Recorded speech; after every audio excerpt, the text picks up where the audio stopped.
guys, welcome back to my channel. Welcome if you're new. Make sure you hit the like and subscribe button, and let's get right into today's video. So recently, one of my Halloween nail designs became pretty popular on TikTok, achieving almost 1 million views, which is so awesome to think about. It's a really cute and girly spooky set, and I thought why not make it into a YouTube tutorial. Instead of Gel X, I will be using Polygel to show you guys the exact steps I used to achieve this look. I'm also going to be testing out the Jello peel off base coat, and I'm super excited to see how it works. So without further ado, let's just get right into this tutorial. I start by carefully trimming down my natural nails with a nail clipper to keep them nice and short.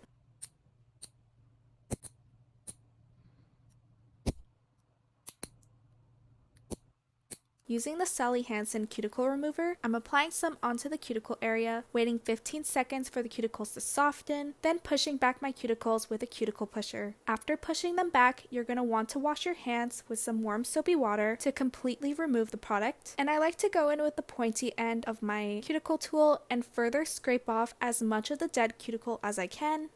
Next, I'm taking a 180 grit sanding band, and at a speed of 3000 RPM, I'm gently buffing the surface of my natural nails to remove the shine. Remember to apply minimal pressure and keep the drill parallel to your natural nails. To avoid overfiling, I like to quickly go over the natural nail and then go around the cuticle area to reach most of the surface. A good dehydrator and primer are key to a long-lasting set. Today I'll be trying this pair from a cart, starting off with the dehydrator to remove any oil or debris on top of my natural nails, and then with primer to help adhere the polygel. Now for what I'm most excited about, the Jello peel off base coat. I've heard so many good things about this product, and if you work with polygel, you may know what I mean when I say that it takes a lot of time and it's a very tedious process to remove. So I really hope this works the way it's described to. If it does, that would be a total game changer for me. I'll be using these half cover square nail tips today. I got these off of Amazon. I'll have them linked down below for you guys, and I'm gonna size them out, making sure that they fit perfectly from sidewall to sidewall. Once I have them all measured out, I'll be using this other peel off base coat that I have and flash curing them on. You could also use a base coat or the Jello peel off base coat if you like. I tried to use nail glue to glue the tips on top of the Jello, but it wouldn't stick very well, so this was a good alternative. After you flash cure the nail tips in place, make sure that you fully cure your nails under a nail lamp for at least 60 seconds. I'm going to trim the tips down to a medium length since I don't want them too long. Then I'm lightly blending the tips into my natural nails with the same 180 grit sanding band from earlier, and gently buffing the lengths of the tips as well, both at a speed of 5000 RPM.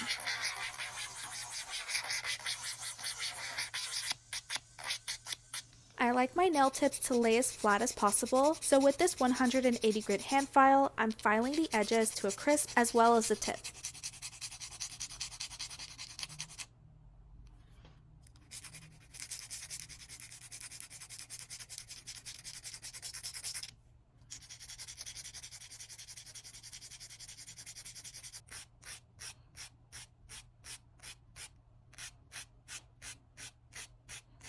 Since the Jello is pretty sticky, no amount of dusting will actually remove the dust, so I like to go in with some isopropyl alcohol and a lint-free wipe to get it off. After removing the dust, go ahead and apply a thin coat of gel base coat to both the natural nails and the tips and fully cure for 60 seconds in a big lamp.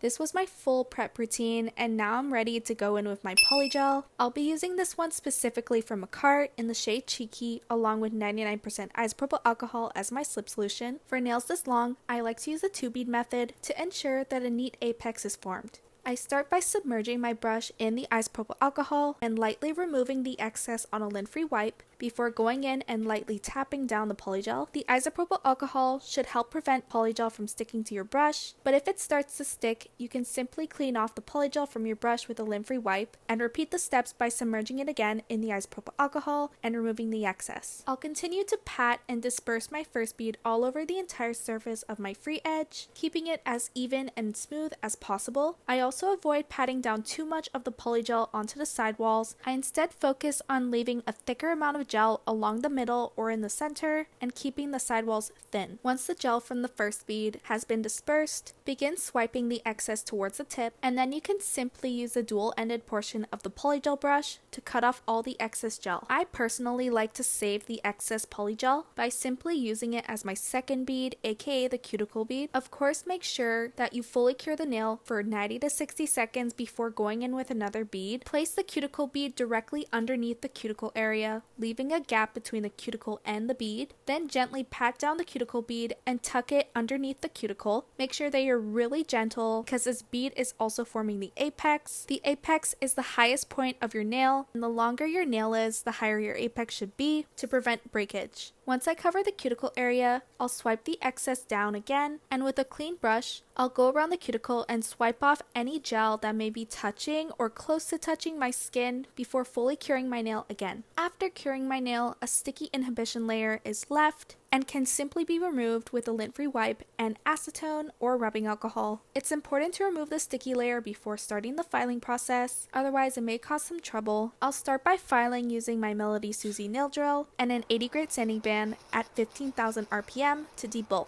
I like the shape of my nails, so I'm not going to be doing too much filing with the drill. My main goal here is to focus the drill on the tip and thin out the area. Gently buff and smooth out the surface, and then seal the cuticle. I'm going in back and forth motions while balancing my pinky on my finger to avoid losing my balance. Then to seal the cuticle, I'm using the same bit and going around the area at a lower speed of around 5,000 RPM, and I'm very gently buffing away any gel that may be flooding or overlapping onto my cuticle area, and I'll just keep going around that area until I see that the polygel is flush with the nail. Okay. So I know I haven't given a lot of updates on my nail drill. I figured I'll just give you guys a little update right now. I haven't had any problems with it so far. It does exactly what it needs to do. There's no battery issues or anything like that. But yeah, if you guys are looking for a reliable drill for an affordable price, I would recommend checking out my other YouTube video. I'll have it linked on the screen somewhere. In that video, I go over all the specs and the pros and the cons of this drill. I highly recommend it for beginners if you're looking for something reliable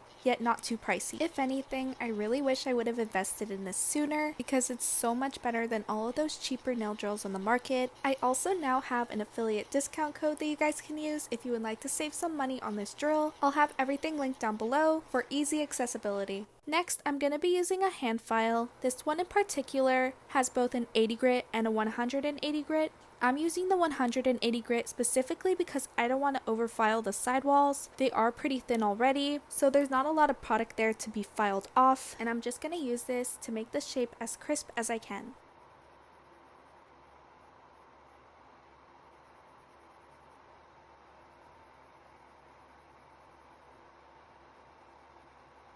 Buffing is crucial after a filing session, and this is the one I'm using. It has a 240 grit on all four sides. It's the lowest grit, and it's ideal for removing scratches and smoothing out surfaces. Hold the buffing block parallel to your nail and stroke it from side to side. I'll typically buff each nail for around a minute, or until I see that most of the scratches are gone and everything is nicely leveled.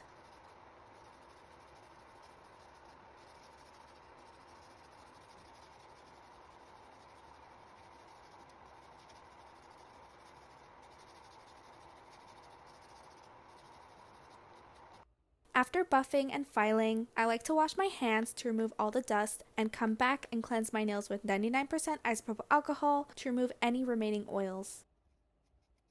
I'm going to paint on a thin layer of matte top coat and give it a full cure for 60 seconds. You can also use a glossy top coat if you don't have a matte one. I like to do this step before painting on a French because it helps smooth out the surface and will prevent the polish from leaking into any small scratches or crevices. And just like that, your nails are ready for designs. These three polishes from Madame Glam are the only colors I'll be using for the nail art today. I'll have them all linked down below, along with my discount code you can use to save 35% off if you decide to make a purchase with them. I'm going to start my design by using this creamy baby pink gel polish, and I'm going to coat my 20mm liner brush with it and swipe off the excess before painting the smile line of my French. And then taking some polish directly from my bottle onto the brush and painting the rest of my French. A little can go a long way, so not a lot of polish is needed.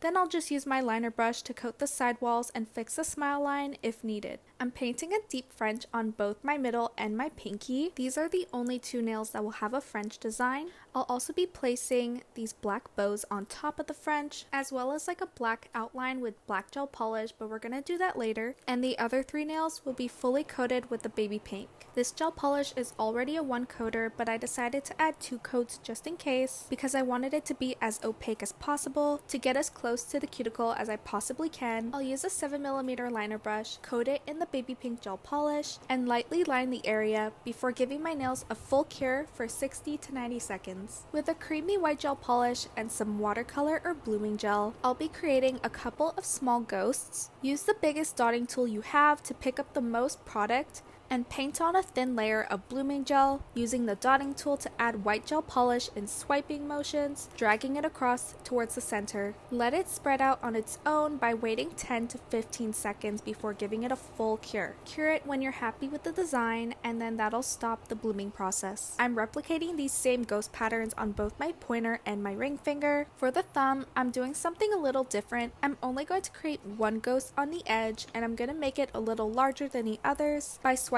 more product on top. I'm sort of packing on the gel polish into layers. I'm also going to let it spread for 10 to 15 seconds again before giving it a full cure as well. Then with some black gel polish and a small dotting tool, I'll paint on a pair of eyes and a long mouth on each of the blooming gel ghosts as neatly as I can. You can paint on any sort of detail that you want on your ghost. I just wanted to keep it simple and as easy as possible. This design is really easy to do and it doesn't have to be perfect. In all honesty, I think it looks really cute and adds more detail when it gets messy.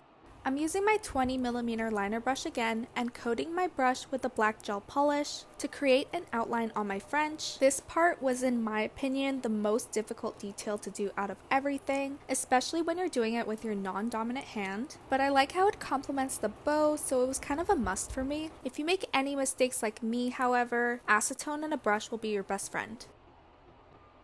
I wanted to keep the thumb fairly simple, and I hand painted this small black ribbon as neatly as I could with a 7mm liner brush. This was fairly easy for me to do, but I definitely skipped this detail when it came to my dominant hand. Then I added 2 stars on either corner of the nail and dotted on some white and black gel polish randomly to cover up the empty areas. It's time to add some bow charms, and what I like to do is start off with 1 coat of glossy gel top coat from Koopa, then place a large amount of the Macart rhinestone gel glue directly on top of the wet layer of top coat, place the bow down and adjust it accordingly, then take an old nail brush and swipe the mixture of gel glue and top coat around the entire charm to seal it in. Do 1 nail at a time and fully cure before starting the next nail. I have an old bottle of gel top coat from Koopa that is already mixed with some rhinestone glue, and I use it specifically for charm application. This makes my charms last so long, and I definitely recommend this method if your charms are very prone to popping off. You can also apply more rhinestone gel glue around the charm so that they won't get caught on your hair or anything like that. I chose to skip this step because I'm only planning on wearing this set for a week, but it's an excellent option for those who want charms but don't like how grippy they can be. Apply some glossy top coat to the rest of your nails, then give your nails a final file to make them as crisp and shaped as possible, and then you're done. How cute are these pink spooky nails? I think these are perfect for any Halloween girly. Let me know what you guys think in the comments. Please like, comment, and subscribe to my channel, and I will see you guys in my next one.